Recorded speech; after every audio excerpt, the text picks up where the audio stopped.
seen his stuff. It's very funny. Me and Melissa have been watching it the last couple weeks.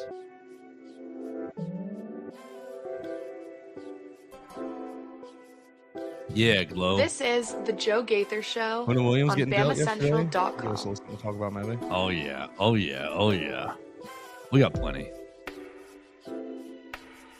We got plenty. Good morning. We are live in the Derek Daniels State Farm Studios. It's the Joe Gaither Show on Bama Central, BamaCentral.com. Watching us on the Bama Central YouTube channel, listening to us on Facebook, on Spotify, Apple Podcasts, Amazon. You're watching us on the Bama Central Facebook.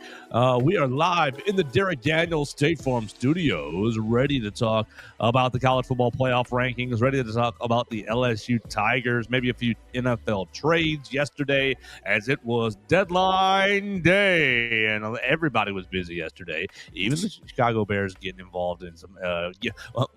My Bears podcast co-host called it a warm body. We got a warm body. Bro. All right. We're down. Yeah, right. So we're gonna have a lot of fun today talking about really the college football playoff rankings, Alabama and LSU. We'll get into the St. John's basketball game here in the next couple of days, but we'll talk about Quentin Williams getting dealt from New York to Dallas, and a whole lot more right here on the program. You can call the voicemail line at 205-462-7340, extension 800. You can leave us a comment at JoeGaither6, at MAWoods_ on the Twitter machine, at Bama Central. We're going to have a lot of fun today, but we want to remind you the program is brought to you by Strength Roofing and Siding. When severe weather strikes, your roof is your home's first line of defense. Storms with high winds, heavy rain, and hail can cause serious damage that isn't always visible from the ground. At Strength Roofing and Siding, we specialize in storm and hail damage, roof repair, and restoration across central Mississippi and Alabama, providing fast inspections, expert repairs, and insurance claim support to help you recover quickly and protect your home. A professional assessment from a trusted roofer is essential. With over 45 years serving Alabama and Mississippi, call Strength Roofing and Siding today at 205-858-9050. We're going to have Zach Guffey join us on Friday to talk about his busy week and talk about the LSU game and all kinds of things with Zach on Friday of Strength Roofing and Siding. Call him before Friday at 205-858-9050. So with that, weird, maybe a stumble in the open. Good morning, Mason. How we doing? Doing good. You made a noise. Did you see something, or were you laughing at me stumbling? No. It's just okay if an you're laughing at intriguing me. bit of recruiting. Not even anything really all that groundbreaking, but a player that Alabama extended an offer to a few weeks back, a kid at Thompson, who is an unranked prospect currently, but very impressive physical traits about him. I think he was a 6'2", 6'3" cornerback. Picked up an offer, was in Tuscaloosa. I want to say it was October 16th. What game would that have been? Would that have been Tennessee? Missouri, maybe? The 15th? 16th. Yeah, I guess it would have been the 15th probably that he was going to, or whatever that weekend was. Right. It was Vanderbilt the 4th. It was at Missouri, right, the 10th and 11th, and then back home the 16th, 17th, and 18th. 18th was the Tennessee game. So that was the one he was here for. So he was here for the Tennessee. Anyway, all this to say, he has picked up another SEC offer as of yesterday from Ole Miss, and it's, when I wrote about him originally, I said this is a guy that maybe could be a quick riser once other teams start to catch on in the class, and it seems like it is certainly going to be that way. Lane Kiffin just says, "Who y'all offering Alabama? I'm offering them too." Good on Alabama getting in early. I do think, like I said, this is a guy who, while he may be unranked currently, could wind up being a pretty decent in-state What's prospect. his name? Junior James. Junior James, a wide receiver, cornerback, outside linebacker. Defensive back. Ooh, yeah. Junior James laying the wood from the back end. 6'3", 192 safety. Okay, safety. We like it. We like from it. Thompson. So teammates with Trent Seaborn in the same class as Trent Seaborn, 2027 guy. We'll see. Keep an eye out. All right. Junior James. Everett Osmer chiming in on the Facebook page. You guys can as well on the Facebook comments. Mason Woods, I heard you were going to take over Bama Central. Is that true? I hope not. This is news to me. That'd be quite the undertaking. I stay in my lane with my recruiting coverage, and that's a lot in and of itself. But I mean, I'm certainly up to the task if it's handed to me. But I think Chris does a pretty good job. I think he does as well. So we'll leave him to the in charge stuff. I'll let him deal with all the red tape and things that he takes for us. Exactly. So let's get right into it with last night's news. We'll get into the LSU game here in just a little bit, but last night, big news. Everybody falling all over themselves. The first college football playoff rankings were released at the door. Oh my gosh, how silly! How The silly! hat that they were handed right when they walked in the door because they were all the same CFP branded Right. white baseball caps. How silly was that? We're not biased at all. Yes, I you will are. say, at bare minimum, just to give them a little bit of credit, because I'm sure we're going to get into these rankings and probably have some issues with them. I have not looked at everything, all of the answers that they had to Sure. every question following the rankings coming out. But from what I have seen, the comments that they made, it does seem like they maybe are putting a bit more of emphasis on actually watching a lot of these games this year. Well, I mean, I actually like the makeup of the committee a lot. You have three different former head coaches, right? Three head coaches. You have a college football Hall of Famer as a player. You have five athletic directors from various conferences: Arkansas, Virginia, Miami of Ohio, represent the group of five, MTSU, also group of five. You got Nebraska and Baylor. The Baylor athletic director, Mac Rhodes, is the committee chair this year. And you've got Ivan Maisel, former sports writer or current sports writer, and I think Ivan. I grew up reading Ivan Maisel. Yeah. I think that he does a really good job keeping everything in perspective. And Jeff Long, a former college football playoff committee chair. So I thought they did a pretty good job, really having a balanced and football experienced committee. Yeah, on the surface, it certainly looks better than it has in years past. Right. So we'll give these guys credit: Mac Rhodes, Chris Alt, Troy Dannon, Martin Antonio, Jeff Long, Ivan Maisel, Chris Massaro, Mike Riley, David Saylor, Wesley Walls, Carla Williams, and Hunter Yurachek. So Bama's got their guy in the building, or in the committee with Mike Riley. I believe he played for Coach Bryant, but was an assistant here different times. Former Oregon State, former Nebraska head coach. But okay, so we'll go right into the rankings. I know 73 he was on Coach Bryant's team. Wow. Yeah, man. So championship, won the title. There you go. So he's in there saying "Roll Tide," making sure that we get Alabama gets the respect that they deserve. I think they placed Alabama appropriately. I think they did a pretty good job with the rankings. The only weird thing to me now is that Memphis is the highest ranked. No, well, they're not even ranked, but the highest Power 5 team. They're not ranked 8-1, but they're going to go from not being ranked to an automatic 12 seed. Yeah, that's a bit odd. Don't really want to see that happen. Although, given what the current status of the college football playoff is, that is what would happen under the guidelines, I guess, that we have right now, or the automatic selector, automatic qualifying, whatever. But yeah, I mean, like you said, maybe Georgia at 5 is a little rich for my blood, but they're 7-1. I mean, the only team that beat them is number 4. So yeah, they went to Knoxville and won, and they beat Ole Miss. That's pretty impressive at home. They went bar for bar with Lane Kiffin. They didn't punt that whole day. Yeah, it's pretty dang impressive. I've seen some people upset with Notre Dame this morning. If you just tell me you haven't watched Notre Dame this year. They're load and they're improving. They're a good football team. You may have watched them lose those games early in the season, but they're playing real good football. I tell you this, I don't want our defense to face Jeremiah Love. Jeremiah Love is a real Heisman candidate, I think. I don't think he's going to win it, obviously, but I think he is certainly deserving of the hype that he is getting over the last 3, 4, 5 weeks. Yeah, I would not feel good about Alabama's defense facing Jeremiah Love, because he is an every down guy, lunch pail every single down. He can He's take. Just impossible to tackle. Like the guy just and their defense has been getting better and better each week. CJ Carr's looking pretty good. Like they are improving. I mean, it's very similar to Alabama, where early season blunder, and then they have just steadily improved week in, week out since then. Right, you go on the road to lose to Miami. You also lose at home in a razor thin margin to number 3 Texas A&M, undefeated Texas A&M. You beat everybody else. You wax Arkansas. You beat everybody else pretty handily. I'm not too upset with Notre Dame being up there either. But here's the rankings. If you didn't get it, 25-1, you got 25 Tennessee, 24 Pittsburgh, 23 Washington, 22 Missouri, 21 Michigan, 20 Iowa, 19 USC Southern Cal, and 18 Miami, 17 Georgia Tech, 16 Vanderbilt, 15 Louisville, 14 Virginia, 13 Utah, 12 Oklahoma, 11 Texas, 10 Notre Dame, 9 Oregon, 8 Texas Tech, 7 BYU, 6 Ole Miss, 5 Georgia, 4 Alabama, 3 Texas A&M, and 2 Indiana, and 1 Ohio State, the Ohio State University. I think they did a pretty good job. Is my opinion of these first rankings. Yeah, I mean, Michigan is not a good football team. I don't know why people keep trying to tell me Michigan's a good football team. Michigan's not good. They're really overrated. They have been all year. The only two good teams they've played all year, they lost to handily.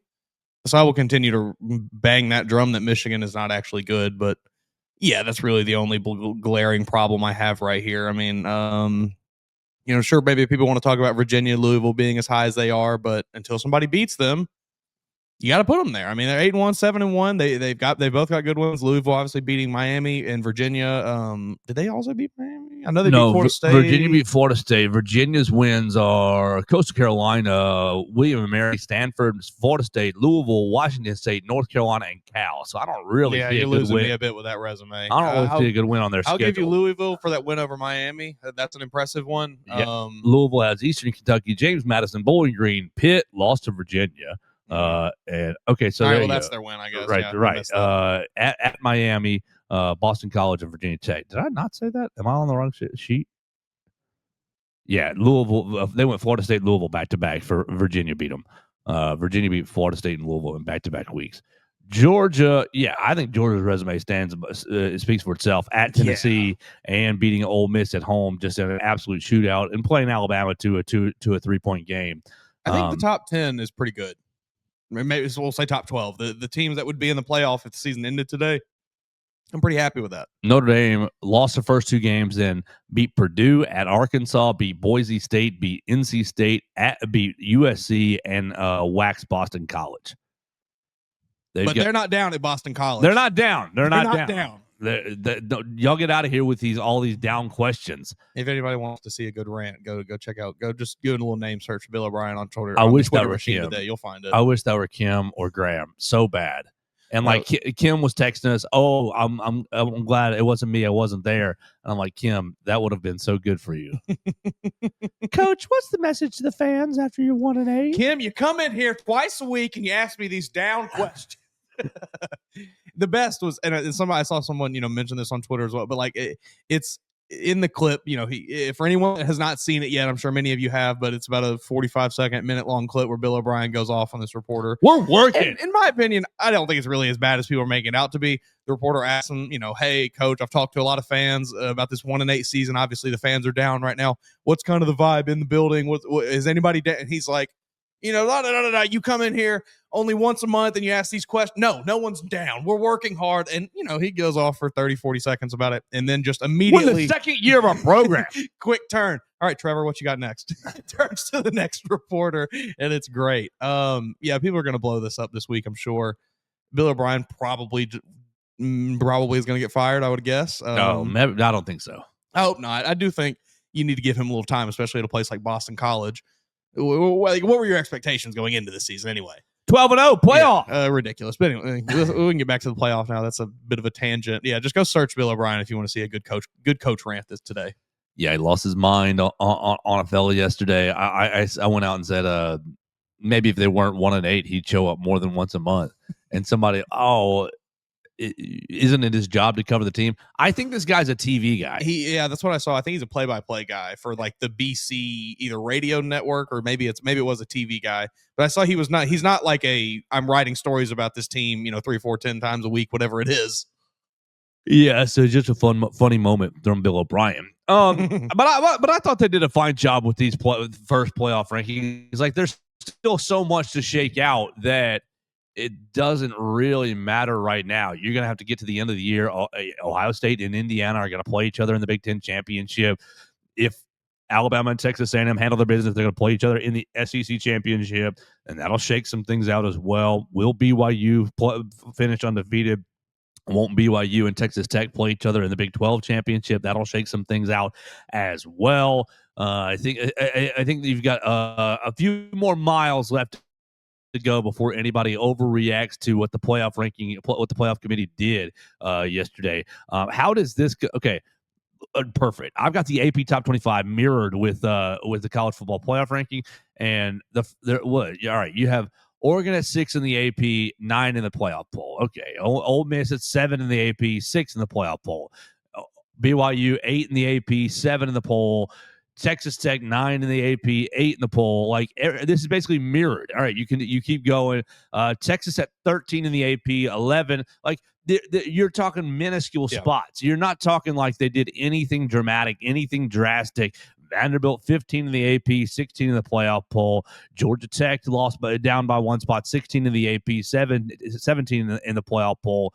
Like everything else is pretty well mirrored. I guess Missouri 19 in the AP, 22 in the college football playoff poll. Like cry me a daggum river if you're crying about 3 spots here. I think that they basically took the AP poll and like, that's pretty good. Well, let's make a couple adjustments based on our own biases and our own thoughts. But by and large, I don't have any.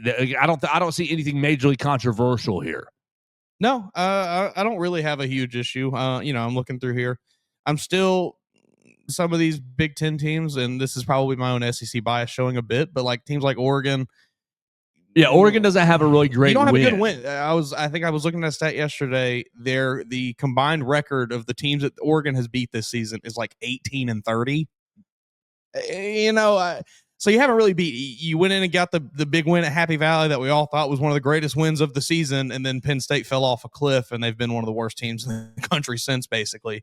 So I don't. They got Iowa this week. They're at Iowa. We'll see what they do against Iowa. I have a feeling Iowa's going to give them a dang good football game, and maybe we'll have to adjust our opinion of Oregon. Their last 4 games at Iowa, home with Minnesota. Okay, then USC and at Washington.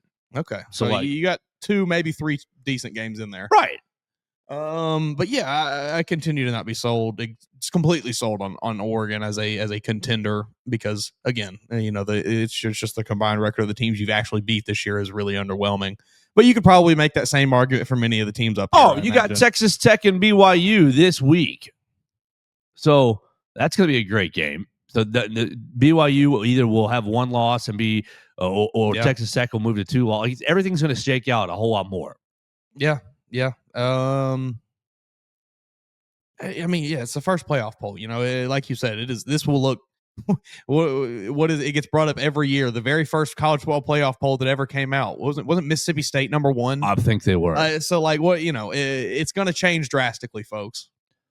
So nothing really to get too worked up about, but it is out, and Alabama is ranked number 4 in the first college football playoff poll. Got a pretty good chance at staying there, I think. Right. All right. The only other thing that I want to do with the playoffs is talk about these bowl sites. Right. Sure. You've got obviously if you're in the top 4, you're moving on. You get a bye. If you're 5, 6, 7, and 8, you play a home game, and you're playing against 9, 10, 11, and 12 on your own home campuses. That would be like I don't want Alabama to be 5, 6, 7, 8.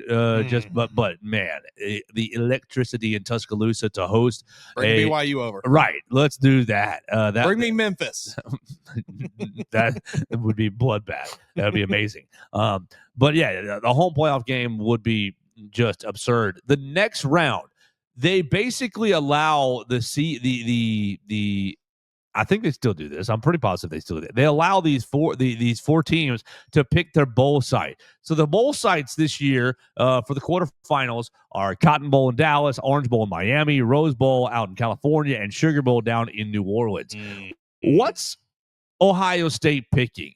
Is Ohio State picking Cotton Bowl in Dallas because that's the closest to their fan base? Or are they picking, it's the Rose Bowl, tradition, the Big Ten champion always goes to the Rose Bowl? Like that, because that's where the first dominoes really start falling. Because you're looking at Ohio State, then Indiana right now, for now. Ohio State, Indiana, then A&M, then Alabama with their choices.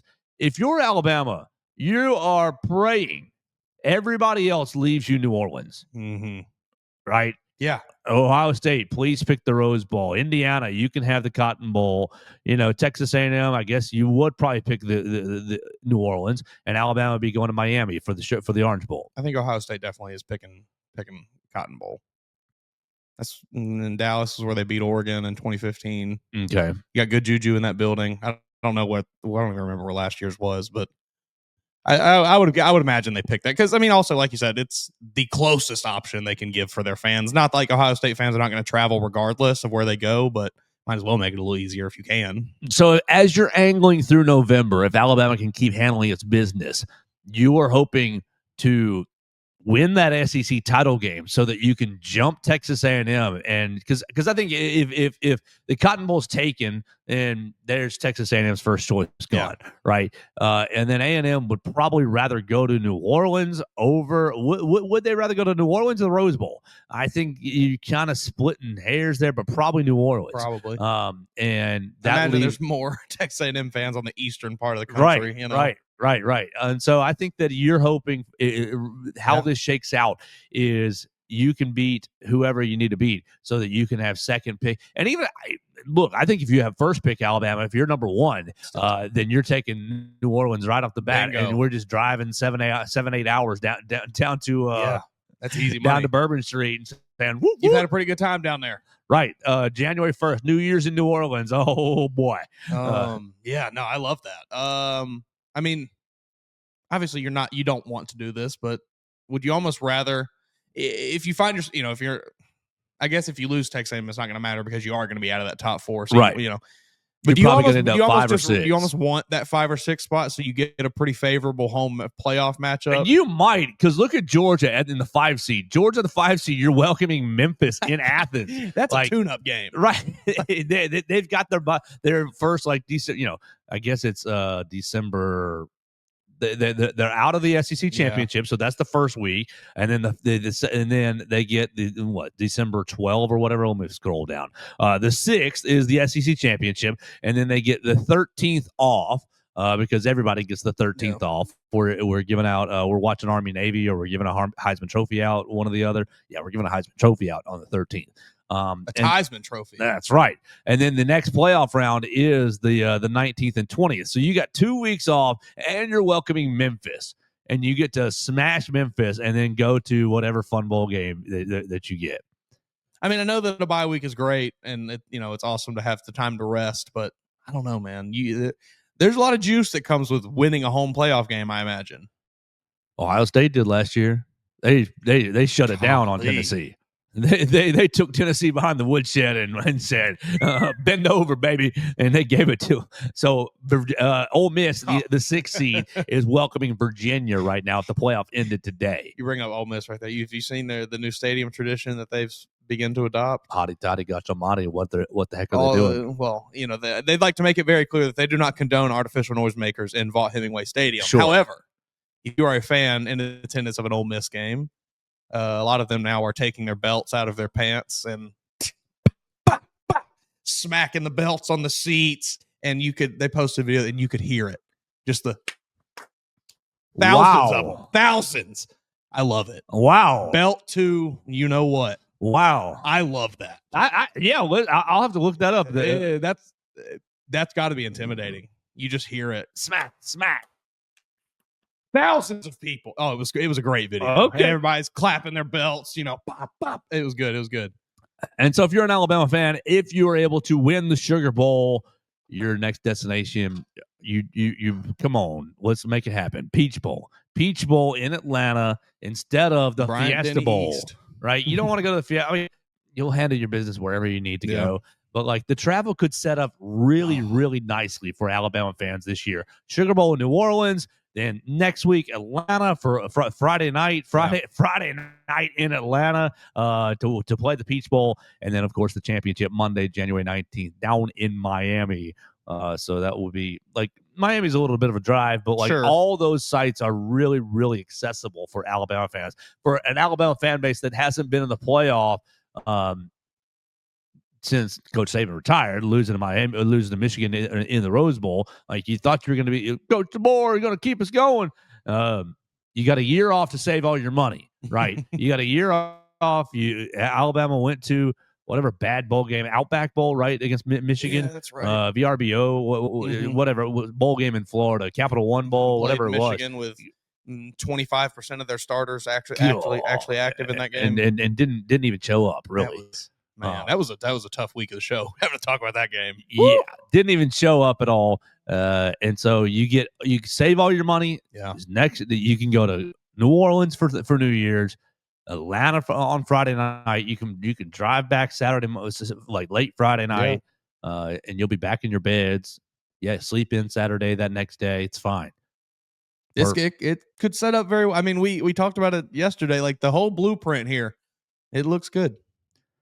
So there we go. Alabama in the first college football playoff poll, number 4. You have the 6 SEC teams. Is that what? Does that count these real quick? 6 of the top 12. Count these total. Tennessee, you're counting Tennessee, Missouri, Vanderbilt, Oklahoma, Texas, Ole Miss, Georgia, Alabama, Texas A&M. 9. Always forget those teams. So 9 top 25, 6 in the top 12. Is that what it was? There we go. SEC bias. Whole thing is rigged. You see Kirk Herbstreit talking about that on some podcast? No. Well, you look at all of the poll, and like I do agree to an extent with what he's saying here. He says you look at all of the polls. If there was such terrible SEC bias in the college football playoff poll, it would probably look a little different than all of the other exactly polls. What I was just saying. But he unfortunately chooses to bring up the coaches polls as the coaches poll is his like smoking gun example. And we've talked about the coaches poll on this show. Terrible poll. Not one coach is filling that poll out. He is passing it off to an assistant, to some whoever that does things for him to fill that poll out, and all they're doing is looking at whatever Twitter is saying. So like that's probably a bad example, but I think combined, the AP poll, all of these, they all look pretty similar. 9 SEC teams in the coaches poll right now, so pretty much a 1-to-1 mirroring ratio. Oregon is the biggest difference again in the coaches poll. 6 in the coaches poll, 9 in the current college football playoff poll. So it's clear to me that the committee is weighing what's your best win. Like, hey, Oregon, you got a good record, but we're not ranking you 6th. We're ranking you 9th because you don't have that great of a win yet. Do we? I mean, this argument, I see it every single day. Is a good win more important than a bad loss? You can't have a bad, like Alabama, you lost to Florida State. That's a bad loss. Yeah. It was. It's a bad loss for sure, but you've made up for it. I think Alabama definitely has. But this 5-game stretch here. Right. And that's what they said. That's what somebody tweeted out last night. Yeah, I've got the comment right here. The Mac Rhodes, the Baylor athletic director, the committee chair. What does the committee see in Alabama? Why did you choose Alabama over a team like Ole Miss and BYU? Thank you for your question, Mac Rhodes. Thank you for your question. I'm not sure when you look at the resume, anybody had a better stretch of 4 games. When you think about Alabama, really, really impressive. 2 of those wins on the road, going to Athens, one of the hardest, toughest environments to be able to get out of there with a win. There was certainly discussion about the Florida State loss early on, but just felt like that 4-game stretch, which, by the way, historical in the SEC, nobody has beaten 4 straight ranked teams without a bye. Then they also finished it out with a good win against South Carolina. That was the discussion. I think they're getting elite quarterback play from Simpson, so a really, really good football team. I think right now that win over Georgia, that's the best win of any team, right? Oregon's win over Penn State looks useless now. Indiana over Oregon? Yeah, that's up Texas there. A&M at Notre Dame, that's a big one. That's a good one, yeah. But I do think Alabama. I think it's in the conversation. I think it's in the conversation for sure.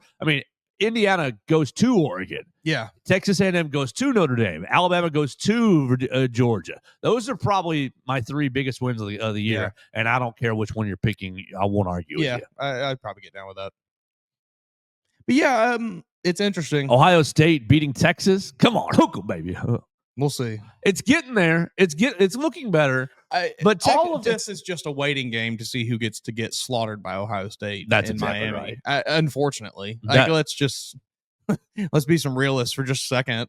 Nobody's beating Ohio State. Tell me that you saw this past week about Ohio State snap counts. They're playing so slowly on offense and basically getting off the field so quickly on defense that their snap counts are lower than most of the other Big Ten teams. and people are suggesting, oh, it's a strategy, it's an on purpose strategy from Ryan Day to save the team for later in the year when we got to turn up the volume here. And so they said Tennessee's defense has basically played like 2 or 3 extra games. That's because insane. Tennessee's offense goes so fast. They're on the field. They're trading possessions so much that, and like you kind of see it the way that's like some 40 chess. Yeah, the progression of Julian Sayin this season does sort of maybe speak to that. That like, all right, we started him off just dipping his toes in. So week 2, all right, here's a few more plays. Week 3, here's a few more. Week 4, here's a few more.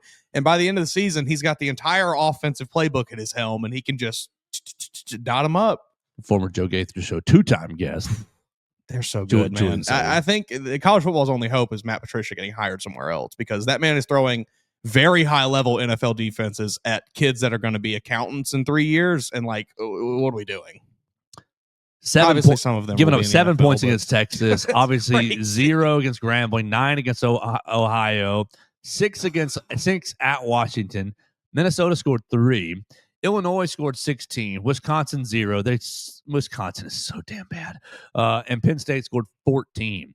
Is anyone going to break 20 points against this team? Purdue, UCLA, Rutgers, and Michigan. I'm betting no. Michigan has a chance just because there's some weird juju in that game for Ryan Day. Sure. I think it's a bit of an Alabama-Georgia situation where he just thinks about it too much. But I'm betting they hold these 4 teams under 30 combined points. You're probably correct. I would say that you are probably correct. And I bet Michigan scores like 17 of those. Right. UCLA, they've been a nice little story after they fired their coach, but yeah, you're going to get smoked too. It is just, man, UCLA's been scoring some points. 42 against Penn State, after they fired their coach. 38 against Michigan State, 20 against Maryland. Indiana beat them 56-6. Yes, they did. A bit of a wake-up call for UCLA in that one. Ohio State, dude. Does Ohio State give up 30 more points the rest of the regular season? Oh, it's just ridiculous. They are so good. For anyone that is, rejecting that at all, like, just accept it. Ohio State is by and large better than every other team. We're gonna get some hate from Dax. Yeah. Look, Cameron. I hate it just as much as everybody else does. Cameron Metzger's gonna be mad at us for sure. They are just so much better than everyone else. That looks like a team that just looks like an NFL team. Like it does. Yeah. I mean, the way that they beat other teams in college football, it looks like an NFL team playing out there. They just do whatever they want on the football field. And they're like you said, they're even able to slow it down and just be like, "Hey guys, chill out for a little bit. We'll be good." The 2 receivers, like, I love Ryan and Jeremy, but I'm definitely taking Jeremiah Smith and Carnell Tate over them, which feels nasty. Yeah, I mean, they're all 4 NFL guys, but yeah, Jeremiah Smith and Carnell Tate are. You got to pick a pair. I'm taking Jeremiah Smith and Carnell Tate. You've been hyping up Arvell Reese lately, like Caleb Downs. He's a cyborg. You've probably got at least 2 first rounders on that defense. Arvell Reese would do bad things to our tackles. Golly, man, would do very bad things to our tackles. Any Bama fans listening, if you can one Saturday just turn your hate Ohio State brain off for like a few hours and just watch them, you will see some very, very good football. Problem is they're always playing Big Ten Network. I don't have Big Ten Network on my cable package. This week at noon, they're playing Purdue at Big Ten Network. Next week, UCLA, 6:30 NBC. Well, I'm going to be still working on my Oklahoma write-ups that's because the bottom 2/3 of the Big Ten is garbage. 11 a.m. on Fox on the last day against Michigan. They're going to make Dave Portnoy cry. I hope so. I do too. I hope so. I really am not a fan of Dave Portnoy's. Me either. And I think it's okay to be a homer to a degree, but to be wearing all the garb on TV, it's one thing to be a homer, and it's another thing to just be objectively obtuse to actual football. Right. And he is that. He just ignores actual factual evidence against him in his Michigan propaganda. It's very annoying. It's not like a fun. I don't know. It's different from Danny Cannell. Yeah, he's living in an alternate reality. Yes. All right, so we got to get this thing back on the rails. I want to look at LSU. I made a vocal error yesterday saying something that wasn't true. We'll correct that, and we'll talk about these LSU skill position players. We will talk about the last 2 years LSU's game with Jalen Milroe kind of going crazy. Can Ty Simpson replicate any of that? We're going to hear from Frank Wilson at 10 a.m. on the SEC Coaches Teleconference. We're going to hear from Coach Kalen DeBoer at 11:30. You can find both those on the Bama Central YouTube channel right now, or excuse me, once they're up. Right now, you can already find Ty Simpson, Deontay Lawson, Tim Keenan, and Jam Miller, all on the Bama Central YouTube channel, and Caden Proctor as well on the Bama Central YouTube channel. If you want to see those player interviews, you can check those out right there on the Bama Central YouTube channel. But first, we do want to tell you that the program is brought to you by Strength Roofing and Siding. They're backed by 45 years of expertise, tens of thousands of roof installs, over 400 five-star customer reviews across the company. Strength Roofing and Siding offers our customers the highest quality materials, fast install times, and the market-leading extended warranties. Our Tuscaloosa local roofing experts provide expert residential roof replacement and comprehensive repair service for homeowners across the greater Tuscaloosa area. Call them at 205-858-9050 for your free roof inspection. Zach Guffey will come out, get on top of your roof, make sure that you're good to go for the rest of the winter and for the spring storm season ahead. Zach's not going to sit here and sell you a new roof if you don't need one. He'll let you know if your roof is good for the next 10 years, 5 years, 3 years. If you've got a trouble spot brewing or if you need to replace the whole roof, they'll take care of you to make sure that when you step into your home at night or when the storms are storming late at night, you hear the rain, you hear the wind, you've got peace of mind. Call them at 205-858-9050 today. Strength Roofing and Siding. All right, Mason. Well, first want to correct something that I got into yesterday. We were talking about Harlan Berry and we were talking about Caden Durham, and I was off the cuff going because I didn't really see a lot of Caden Durham in the Texas A&M game, and that's really the first game that I started to look at. But I said, "Oh, Caden Durham, he hasn't really played all year, has he?" That is factually incorrect. He has appeared in 1, 2, 3, 4, 5, 6, 7 other games. I think they've played 8, right? He's played limited usage, right?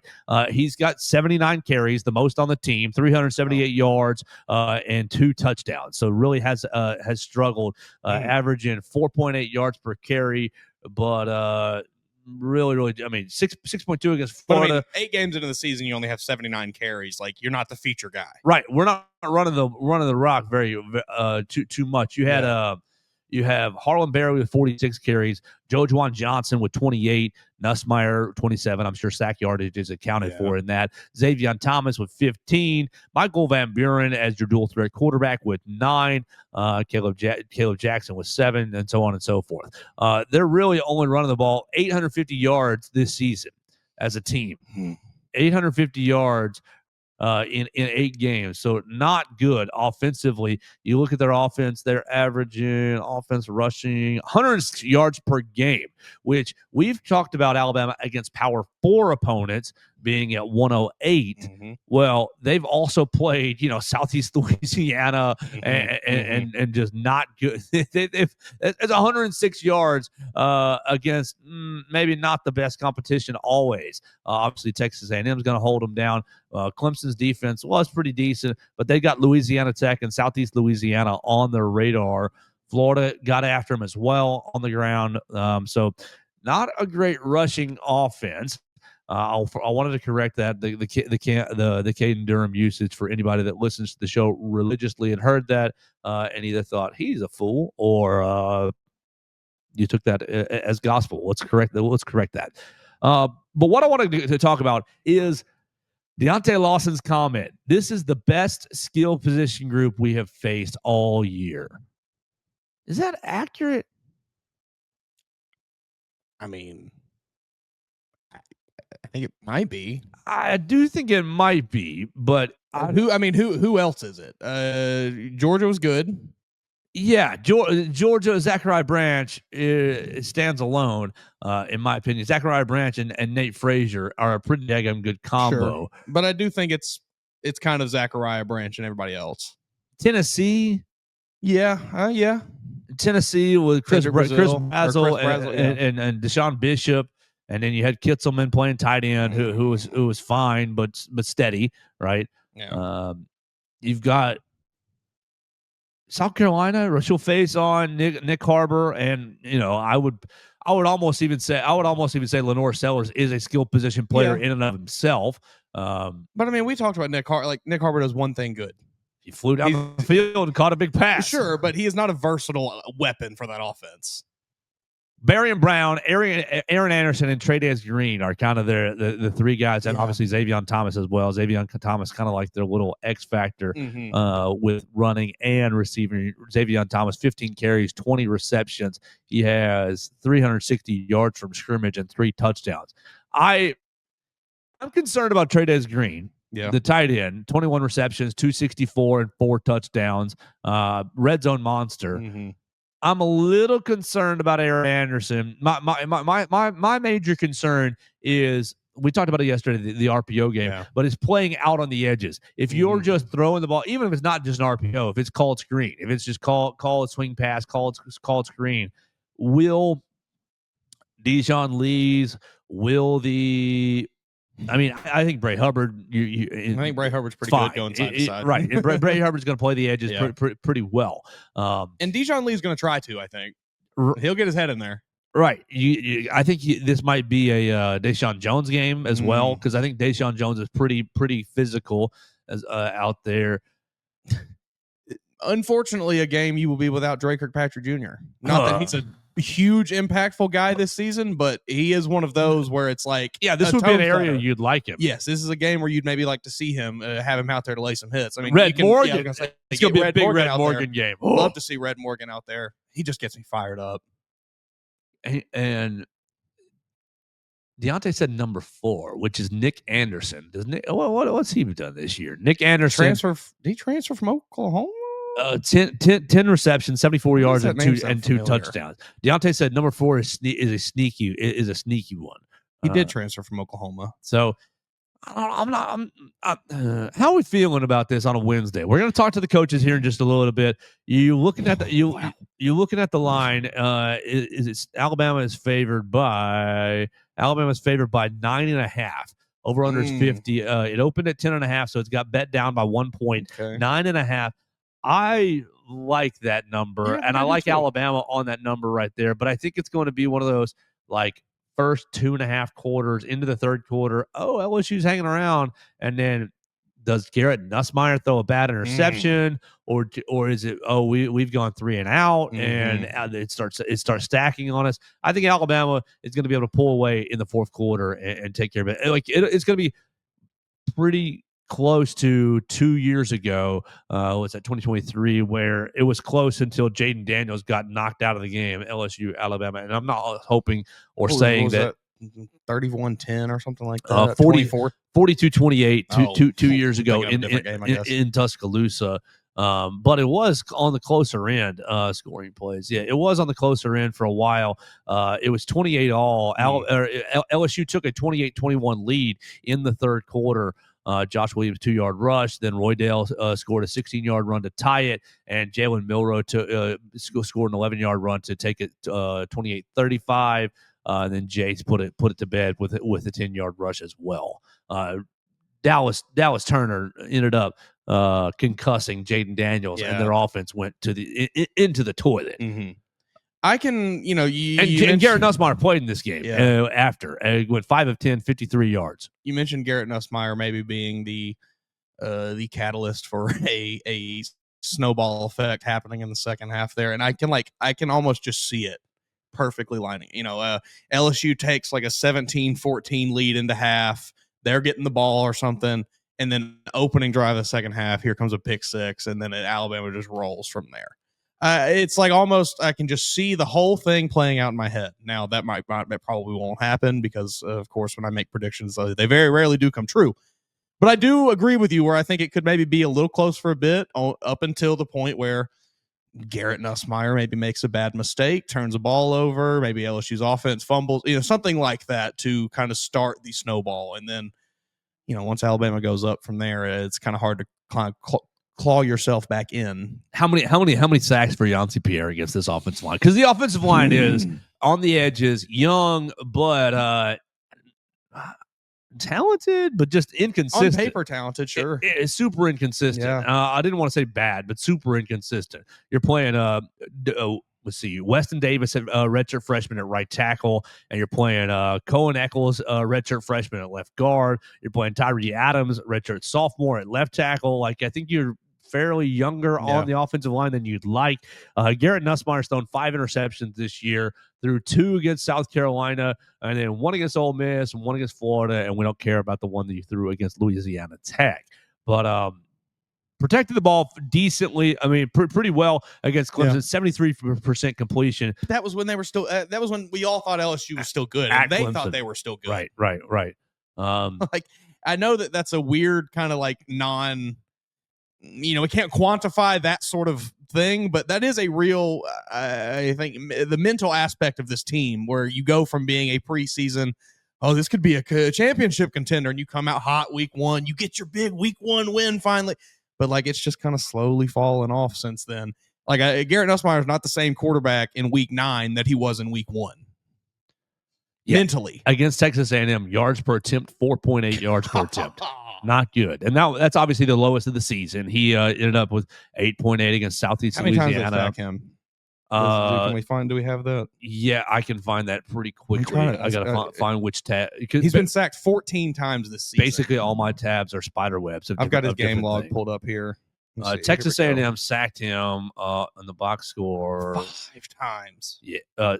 No, 7. They sacked him 7 times according to the ESPNs of the world. Weird. Okay, I'm looking at.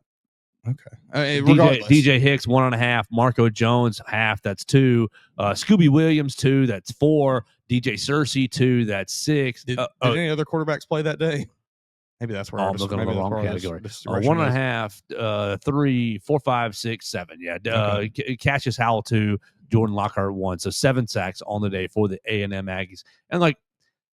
So Nussmeier himself has been sacked. LT Overton. Go get you somebody. You've been MIA, not MIA, but you haven't got this double-digit sack goal that you've been wanting this year.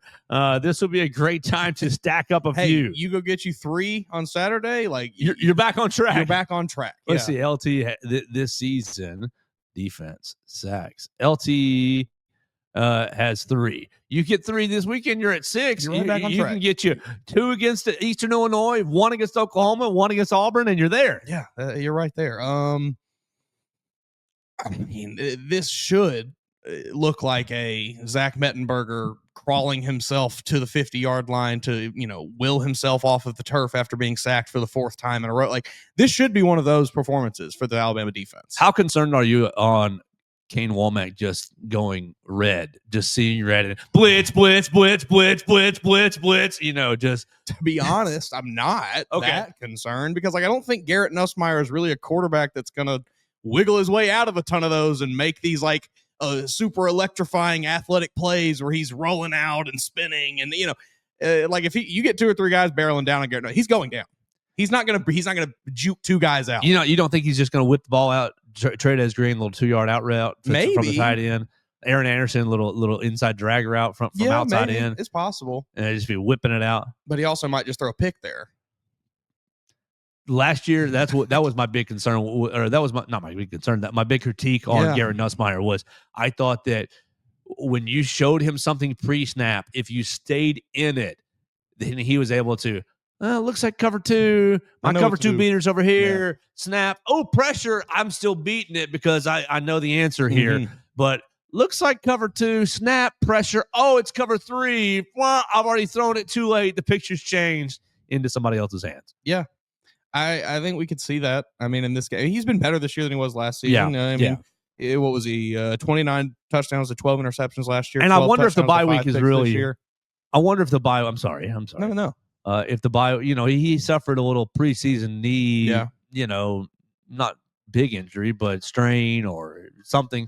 I wonder if the bye week. I wonder if how healthy he is. If he's closer to 100% than he's ever been this year. It probably helps some, but I do think with with something like that, like the bye week, he's not healing. He probably feels resting a little better. He might feel a little better for the first quarter and a half of this game. Till Agent Zero gets a hold of him. But yeah, by halftime, it'll be just like it's been the rest of the season, where he's probably got some nagging, lingering pain. Not anything that's going to sideline him, but something that will hamper his ability just a bit. Let that Agent Zero get a hold of him one good time.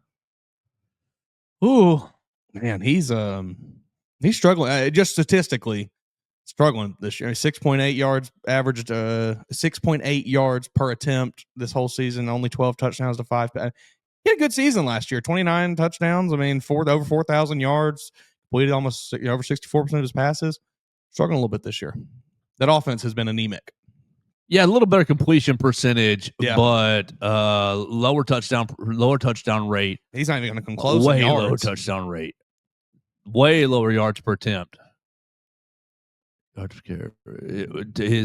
QB rating is lower. 142 last year, 133 this year. Dang, his QB rating is the lowest of his career. Yeah. Not good. But I think injury and I think a bad offensive line is But that bad offensive line is why I go back to yesterday's conversation where I think you're going to RPO Alabama to death, because it's like, hey, you got 5 in the box, we're going to run. Yeah. You got 7 in the box, we're going to hit this RPO swing pass, this RPO little short little hitch pattern. You got to find some dogs in the secondary this week. You got to find some guys that are not afraid to get their heads get their helmet a little dirty. I don't know that this is a week for Damani Jackson. This is a week for, like you said, Deshaun Jones, Red Morgan, get Dijon Lee out there, get these kind of guys. Because that's what you'll need. Man. I don't feel good about I talked way too highly of him, I guess. I still think I'm right. Damn it. I still think we're right about him. I just don't know what it is. Let him get to the NFL, he'll be fine.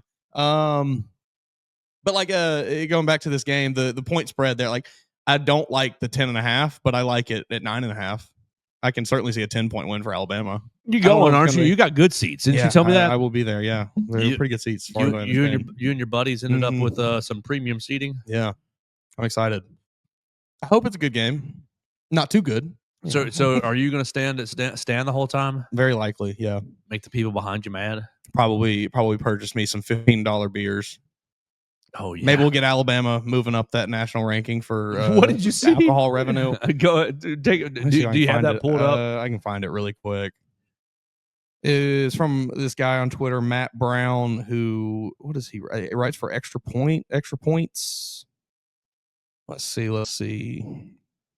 Publisher of Extra Points.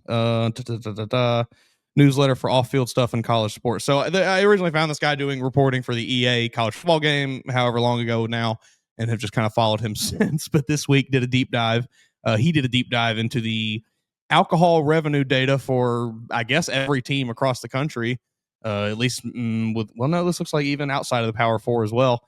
And yesterday he reports that Wisconsin was your national leader with the most alcohol revenue, which makes sense. They love drinking beer up there in Wisconsin. However, upon further inspection, he realized his numbers were incorrect, and Nebraska is actually your nationwide leader in alcohol revenue, I guess, across all sports in their stadiums, with just over $2 million last year. Alabama did not crack the top 20.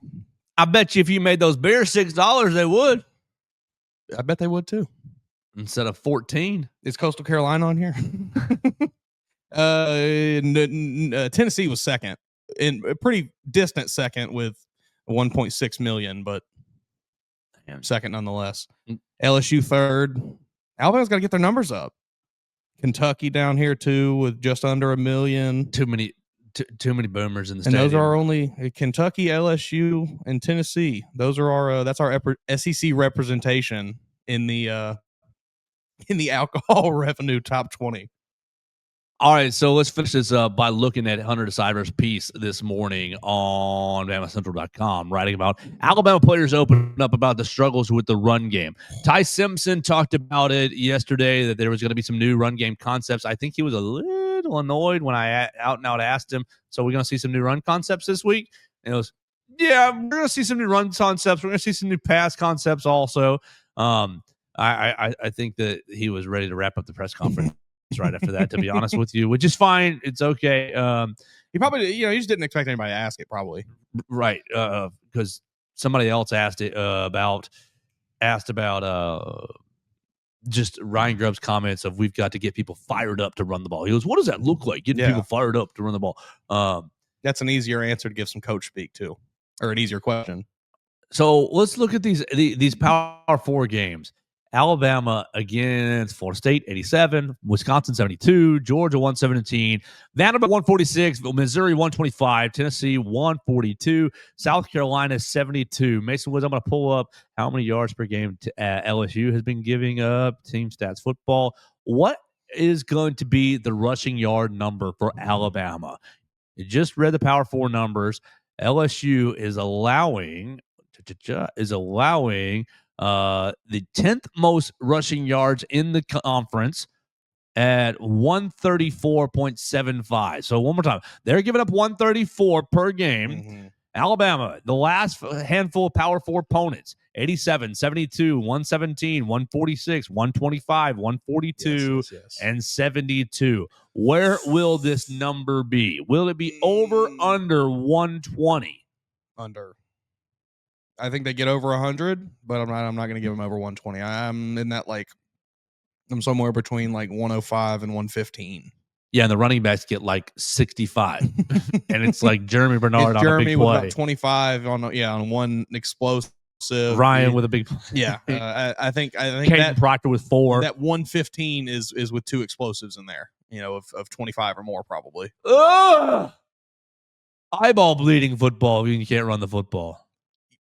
Sometimes they can throw the ball. I mean, hey, if you can throw the ball effectively. Washington, you go back to that last year.